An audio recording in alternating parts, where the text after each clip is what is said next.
Canceled visa ko tapos umuwi. Ang hirap naman makabalik ngayon sa Dubai. May paraan ka ba?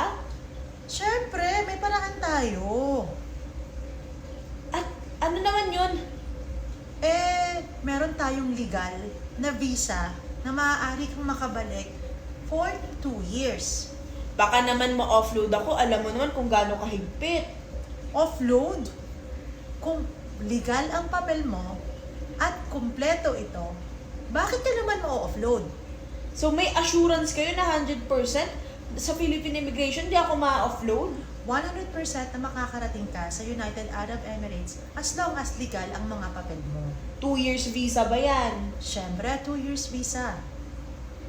O sige, paano naman mag-avail? Punta ka lang dito sa Yes Pinoy Pro office, message us in WhatsApp. Kung nasa Pilipinas ka, we also have the license there to operate.